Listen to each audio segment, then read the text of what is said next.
Alice Roland, Au secret de chacun, c'est chez POL. Ça vient de paraître. Quelquefois, écrire aussi est bon. Écrire d'un trait comme une lettre. Savoir à qui l'on écrit, même si c'est soi, juste soi.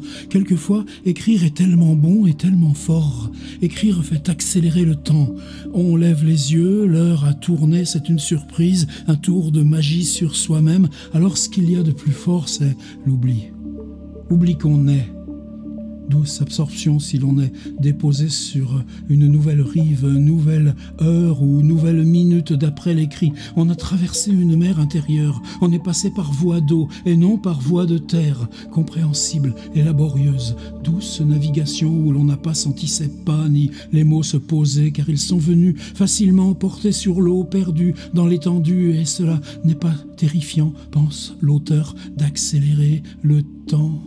Dans ces conditions, cela ne rapproche pas de la mort, cela semble l'éloigner, au contraire. Le temps pourrait accélérer toujours ainsi et l'on serait comme immortel et l'on n'écrirait que des lettres ou des poèmes pleins d'inspiration, toute une œuvre sans queue ni tête. Car c'est tout aussi l'inverse. Écrire ralentit ceux qui n'écrivent pas, ceux qui ne forment pas un lac pour que les jours s'y reflètent, jouissant du reflet. Comment font-ils ? Comment font-ils pour que ça semble durer plus longtemps, autrement qu'en écrivant ? Comment sentent-ils la capacité d'un moment aussi bref qu'une pensée, une étincelle, à se déployer plus largement, plus généreusement que l'infime place qu'il occupe dans la continuité des minutes et des secondes, car écrire, c'est aider le temps à se défaire de lui-même. Si posé devant elle, ce ne sont que des livres sur la photographie ou de photographie, ce qu'il vient se passer, etc., etc. Alors si j'ai acheté ce livre, ça tient à 3 raisons. Les 2 premières, c'est l'auteur, donc Alice Roland, vous savez qu'il y a un rituel, Jean-Paul Hirsch, qui est le directeur de chez POL, je ne sais pas comment il se partage le boulot, au moment du service de presse, branche un petit appareil, c'est pas très clean, on entend du bruit, on entend l'arrière-fond, c'est le bazar du bureau, mais l'auteur s'explique sur sa démarche. Puis c'est un rapport de confiance. Alors évidemment, on est pas mal à suivre la chaîne de Jean-Paul, ça ne veut pas dire qu'on achète tous les auteurs, qu'on suit tous les auteurs, mais ouf, disons, si tous faisaient ça de cette façon, qu'est-ce que ça changerait ? Et donc Alice Roland parle de son livre et Jean-Paul l'interroge sur le fait que le premier chapitre s'appelle « Le brodeur ». Et moi, faire le portrait de quelqu'un qui brode, je crois qu'elle a même une sorte... Car je m'intéresse à la broderie, bon, si tu veux, ça te regarde. Moi, j'ai pensé au portrait, au petit portrait minuscule, miniature d'Alain Cavalier, qui avait une brodeuse, comment il lui filmait les mains. Donc déjà ça m'a... interloqué. Il y a beaucoup de choses sur la broderie en ce moment. Il y a une association qui fait des broderies à partir de contraintes de Pérec même.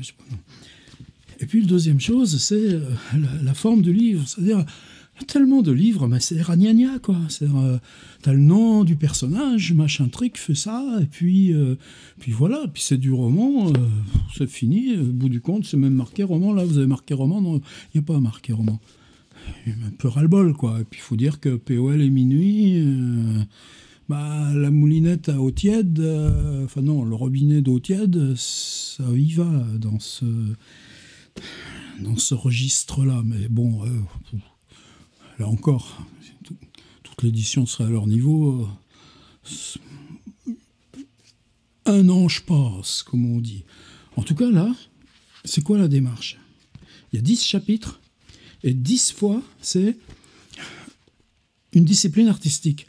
J'allais dire un ou une artiste. Non, le titre, c'est le dessinateur, le sculpteur, la choriste, la cinéaste. Si je regardais la table des matières, je les aurais tous d'un coup. Le brodeur, l'actrice, la photographe, le dessinateur, la choriste, le sculpteur, la danseuse, la cinéaste, le musicien, l'auteur. Le seul où l'article ne soit pas genré à cause de l'apostrophe. Et est-ce que l'auteur, c'est là, j'ai lu de petits fragments justement sur l'écriture, est-ce que ça veut dire qu'à la fin du livre, Alice Roland reprend les rênes, devient une sorte de démiurge? Non, pas du tout. Et c'est ça la deuxième raison qui m'a fait acheter ce livre, c'est que la choriste, le sculpteur, la photographe, etc. Ce qui m'a jeté à la tête, c'est un autre livre de POL, c'est Œuvre d'Édouard Levé. Et Édouard Levé, vous savez, qui vient de la photographie, d'où aussi, souvent nous, l'incompréhension, on a été longtemps pour le piger, que ce gars, c'était écrivain, et qu'un écrivain a le droit d'être aussi photographe. Vous vous rappelez, le village d'Angoisse, avec la mairie d'Angoisse, l'école d'Angoisse, le cimetière d'Angoisse et tout. C'est grand. Édouard Levé. Et dans Œuvre, qui est un livre capital, 533 fragments, où il y a aussi quelqu'un qui écrit, qu'on trouve du premier fragment, qu'on va retrouver au bout aussi avec une spirale d'enveloppement, mais où il y a des expositions de photos, où il y a des expériences filmiques, où il y a du travail in situ, où il y a des performances, où il y a de la danse. Et Œuvre, c'est un livre tellement fondamental, l'œuvre d'Édouard Levé au singulier, et en particulier l'art. Alors, est-ce qu'il y a une filiation? Certainement pas plus. Simplement, est-ce que c'est neutre? Non, Édouard Levé prend des œuvres au sens de pièces de travail, réalisation, et là, on prend les personnes qui se mettent en situation de les accomplir. Et on les prend en situation depuis l'ensemble de ces disciplines. Alors, il se trouve, justement, on l'apprend aussi sur le site POL, qu'Alice Roland est danseuse. Elle travaille, je crois, dans la compagnie de Coufflet. Moi, il se trouve aussi que j'ai lu son premier livre, un livre énormément dérangeant, qui se présente comme fiction, attention. Et ce livre, qui s'intitule Fiction, travaille sur le rapport de la danse à l'autre, dans la proximité. Et c'est un livre qui devrait être dans toutes les bibliographies de littérature et travail. Mais en tout cas, la décision de l'acheter, elle s'est faite déjà comme ça. Puis faut pas une grosse impulsion pour dire tiens, ce truc-là, ça vaut le coup d'aller y voir. Puis ce truc-là, Au secret de chacun, c'est que j'étais dans ce livre d'Aragon, Je n'ai jamais appris à écrire, où il dit que écrire pour lui, c'était fabriquer des secrets qui n'existaient pas avant de les écrire, mais qui ne valaient que pour lui, etc. Donc, Au secret de chacun, j'y suis allé. Alors pourquoi j'ai fonctionné d'emblée dans ce livre? C'est que, est-ce qu'elle nous fait du baratin? Est-ce que c'est parce qu'on est dans une médiation qu'on va avoir une sorte d'allégorie, de métaphore permanente de l'écriture ou du travail artistique? Elle est trop calée pour ça. J'allais dire, elle est trop froide dans ce sens comme ça, ou au sens des arts martiaux. Vous savez, dans ce premier livre même, elle parle de sa pratique des arts martiaux pour s'enraciner dans le sol. Je crois qu'il y a ce sentiment-là de racine et de pesanteur avant le geste. Et ce qui est fascinant, par exemple là, page La choriste. Le voyage en train avait duré une nuit entière. Il avait été éprouvant car, dépourvu de sommeil au milieu des dormeurs, c'était presque comme de dormir, pourtant d'atteindre le sommeil entouré de 5 inconnus dans le bruit des essieux, le martèlement du chemin de fer. C'était comme d'oublier, mais d'être présent à l'oubli. Ne pas s'endormir, ne pas se rendormir, c'est prendre des pauses sous sa couverture, comme lorsque quelque chose cloche sur scène. On est l'ombre d'une bonne écoule. Ah là! On est l'ombre d'une bonne écolière dans une couchette ou un théâtre. La valise que tirait la choriste résonnait dans toute la rue au lever du jour. Que le jour était neuf et frais, il n'était pas encore 7 heures. Le reste de l'orchestre serait là seulement en début d'après-midi, car ses membres vivaient pour la plupart dans les environs. Ces gens-là, ce monde-là, de notre monde, de nos métiers, dès que tu prends le TGV, tu sais bien les repérer. Et puis...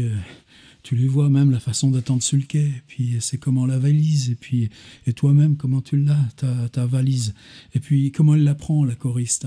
Fait du baratin? Non, c'est le bruit de la valise qu'on tire, Combien de fois tu te sors, t'as fait un truc la veille au soir, t'es dormi dans un hôtel, tu te rappelles même plus où t'es, et puis le matin, tu sais que de toute façon t'es pas loin de la gare, puis ta valise elle fait ce bruit là pour arriver jusqu'à la gare déserte, et puis l'hôtel, la chambre elle sera libre qu'à midi, puis il faudra bien que tu viennes, puis t'as le spectacle le soir, etc. T'es pas en fonction là de...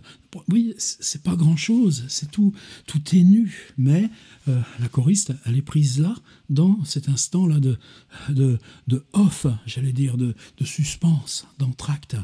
Et c'est peut-être ça où, à partir de ce moment-là, il n'y a pas de nom.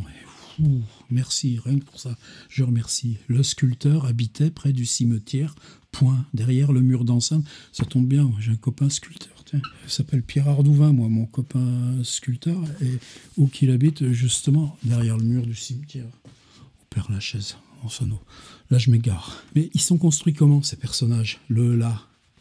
Eh bien, ce qui est totalement incroyable, et c'est là où il y a cette espèce de tour de force. Bon, moi, j'ai enseigné en école d'art. Bon, laissons tomber ça aussi. Mais il y a ce que tu fais pour te former, pour venir, pour te libérer toi, extraire de toi, repousser tout ce qui est dans toi pour avoir cette espèce de liberté du saut. Et puis ensuite, eh bien, tu étais dans un monde où il y a plein de contraintes, et puis il y a le temps, et puis il y a le vieillissement. C'est dans ces trajets de temps qu'elle est forte. C'est-à-dire qu'elle prend un point focal à partir duquel, c'est pas une chronologie, mais tous ces points simultanés de l'avant et de l'après sont contenus là dans pourquoi tu fais ce geste.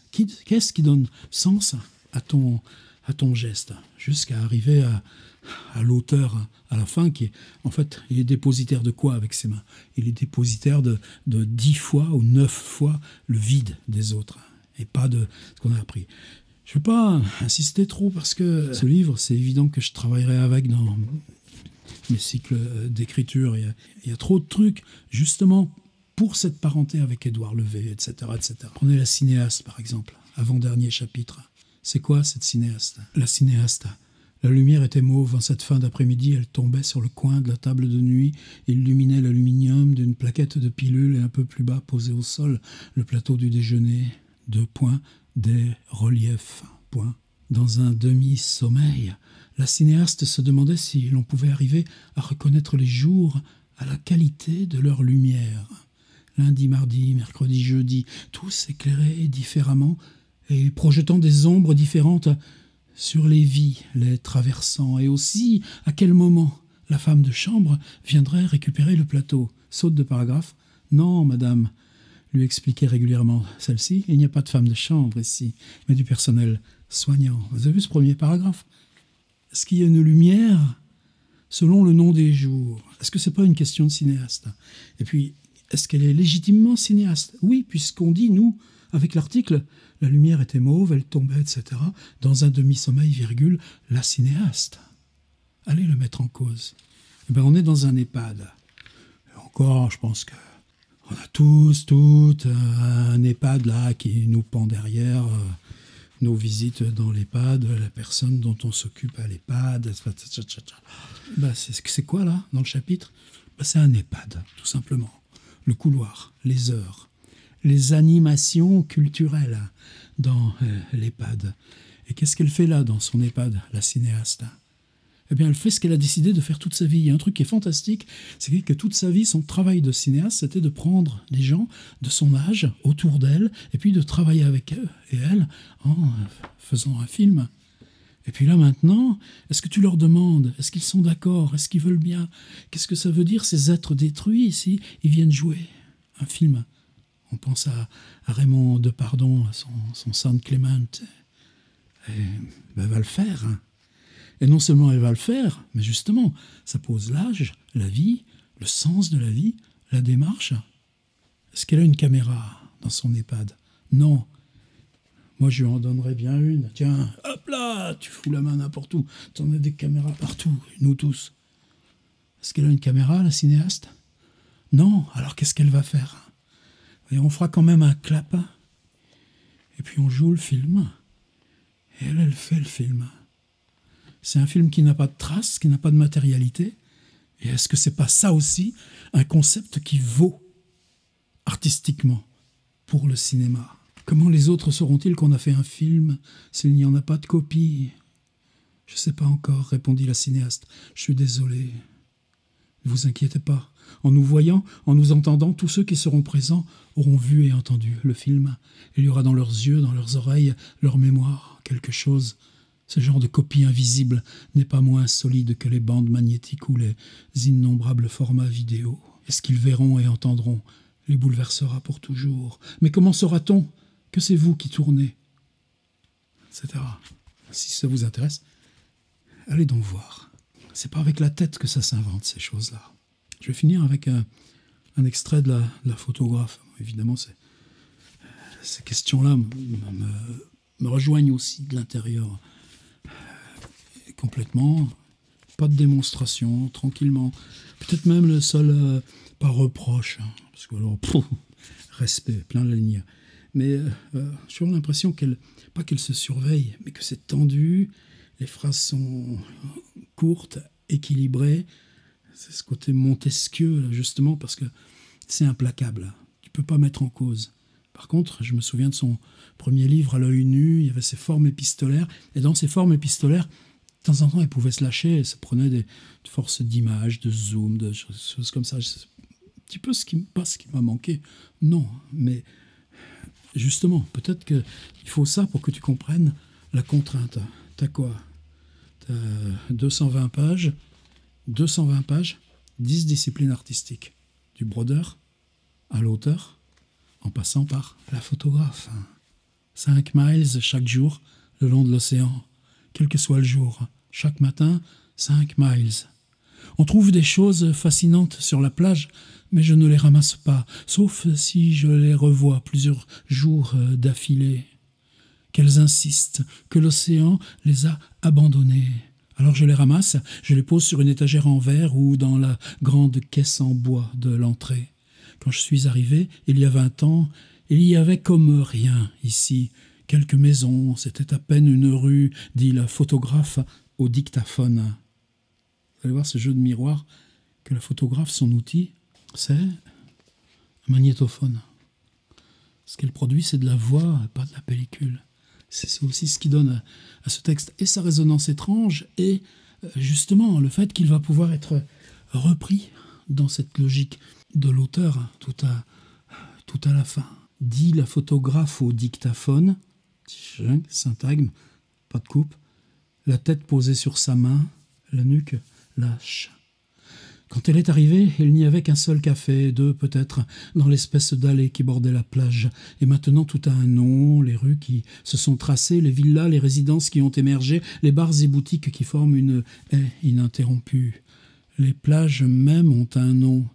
Elle en traverse plusieurs dans sa promenade matinale aux côtés du chien, et leur nom est écrit sur les panneaux pour que les touristes et les nouveaux venus puissent s'y rendre s'ils le désirent. Quand elle est arrivée, il y a 20 ans, elle avait 20 ans, à peine plus, 2, 3 ans, peu importe. Elle avait étudié l'art à l'université, chez elle, loin.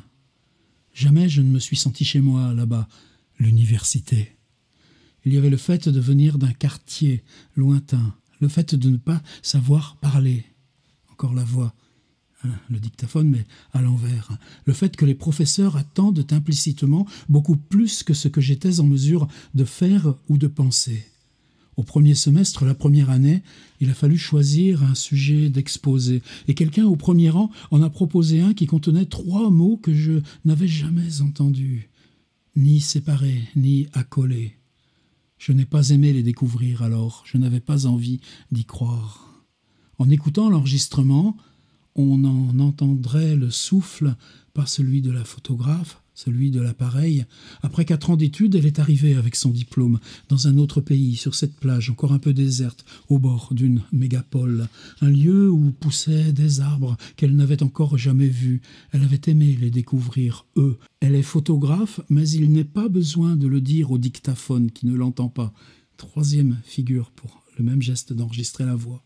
C'est pourquoi d'ailleurs elle peut lui parler si tranquillement, si profondément, car il enregistre et répète ses paroles, rien d'autre. Il n'a pas de rapport avec elle, seulement avec ses dires. Et tout cela est purement technique. Les souffles se mêlent de la machine et de l'humaine, et cela ne sera perceptible qu'à l'écoute.